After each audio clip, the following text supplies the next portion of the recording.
All right, so we're on page 70 here, and this part's called "You're not selling out, you're selling in." Okay, so this might not be an insult anymore, but back in my time, one of the biggest insults you could get is when one of your friends at school would tell you that you're selling out. You were called a sellout. Okay? It didn't happen often, but when it did, I couldn't let it go. I had to dish it right back to the person or risk being labeled a sissy. I should have just ignored the fools, that's because that's what they were, calling me a sellout. But the street in me, I had the street in me because I grew up on the streets, right? That's how we kind of were in the 80s. We always left our house and we didn't come home till like it was getting dark. Our parents were okay with it. But the street in me made me reactive. And if I didn't dish it right back, then again, I was going to be labeled a bad name. Let's just say that. So what's a reactive person? I just kind of mentioned to you earlier. A reactive person is someone who just erupts like a volcano. Not thinking about it. It's all emotional. It's all like coming out of you. And it's to defend your persona. It's to defend who you are. Some person might just say, oh, well, I'm not going to let anybody talk ish about me. Well, that's true. That's true. So you're being reactive. But the bad part about that is that you end up with someone easily being able to push your buttons. So if you're reactive, someone can push your buttons. They know it. Now they own you. It's like you're allowing them rent-free space in your mind, guys. And you don't want that. You don't want anybody to be in your mind bugging you all the time. Anyway, yeah, I couldn't help fighting fire with fire. And in some schools, maybe not here, maybe more so in Los Angeles, I'd say. In Los Angeles, it's still very inner city. Maybe San Francisco, maybe the Bay Area, Oakland, places like that. But here you guys are kind of lucky. The street mentality is hard to escape, let me tell you, because reactive people are everywhere in these inner cities. But escape you must if you are to be successful in life, okay? I noticed that the more academic I became at school, meaning nerdy, the more my friends, my homies from my middle school years where I was acting up and getting referrals all the time, they put fun of me. They'd make fun of me for being nerdy. So I actually started taking tougher classes after my freshman year of high school, after I realized I was so far back and I had to catch up, which meant going to summer school after my freshman year. But then sophomore years, things began to pick up for me. I started taking English honors, 10th grade level, Algebra 2, biology, chemistry, physics, and AP art history. Those came on later, those classes, junior and senior year. So as I kept climbing the academic ladder, okay, and this might happen to you if you start out at the bottom rung of the ladder.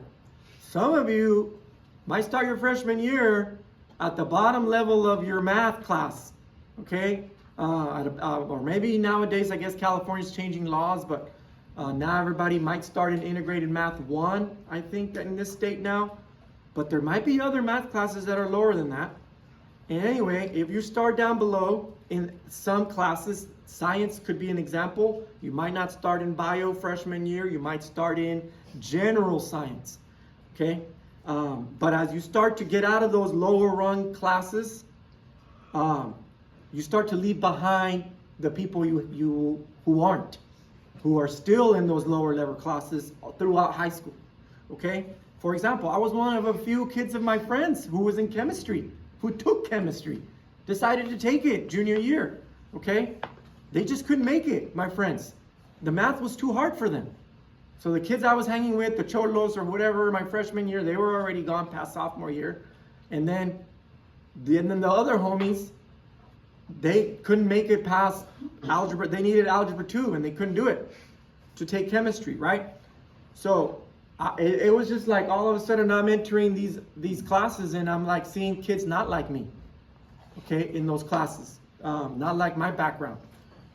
So I started leaving behind my friends. I'd come back and kick it with them at lunchtime. We were all together then, but it wasn't the same anymore.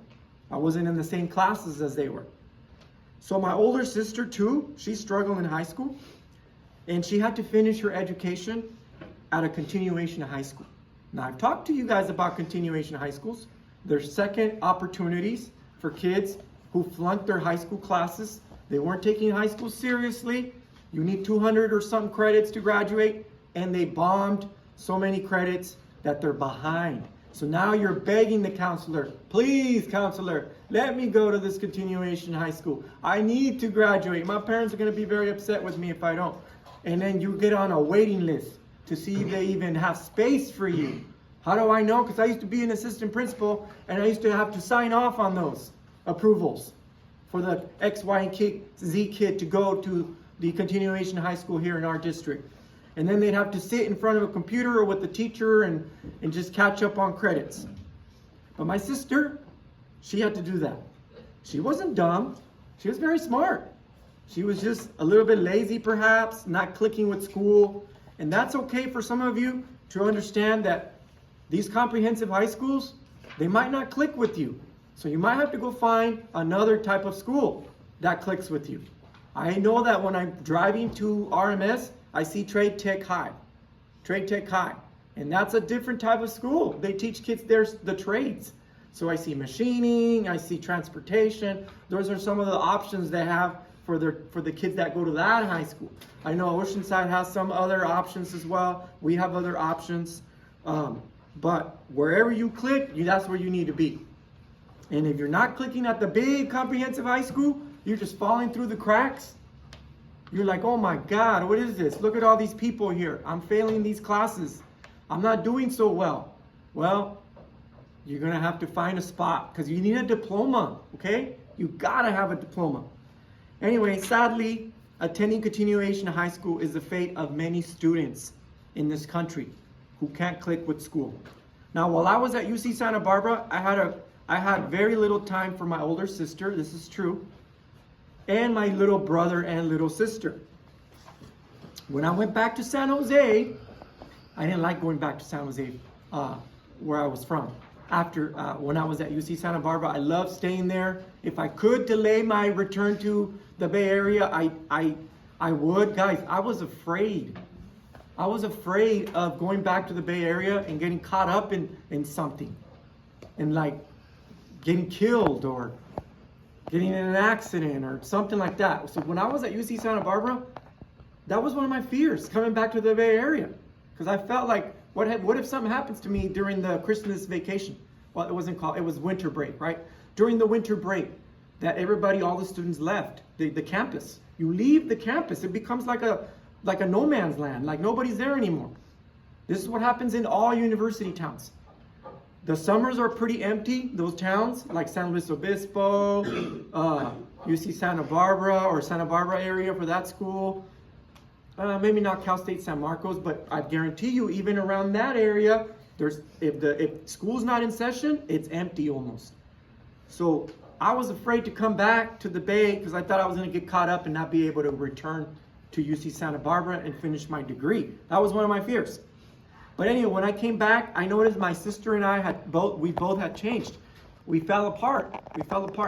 I became a critic of her lifestyle, and I regret that to this day. I became a critic of her lifestyle because she had chosen to marry young, my older sister. By 20, she was already married and had one kid, by my nephew, my niece, by 20 years old. So that's very young to be married and have a child at 20. You're barely beginning to work on your identity in your 20s, guys. You're still growing. That's still part of your formative years. And she already had made a huge commitment, which is marriage and a child at 20. And I was a critic of her lifestyle, and I regret this to this day. I shouldn't have been. She was having a hard time being a young mother. Obviously, anybody who has a kid at 20 years old is going to have a hard time. So please do not have a kid in your late teens. Please do not have a kid in your early 20s. Yes? When is the best time to have a baby? When you're pretty financially secure and you have stability in your life. So that could be at 26, 27, 28, 29, 30, 31. People are having kids later and later, before 30, before 35, hopefully. because then you're still young to enjoy your children with energy and gusto, so that they have somebody who they can play with, and not you're like, oh my God, these kids are so exhausting. Because if you're too old, you won't have the energy. Oh, trust. Yes. How's your sister doing?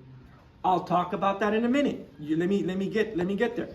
So because my sister was having a hard time being a young mother and keeping her full-time job, my mom, so my niece's grandma, right, had to step in and help. Now that happens a lot in our communities here in kids in poverty, right? Usually the grandma has to come and help, especially if you get pregnant at 16.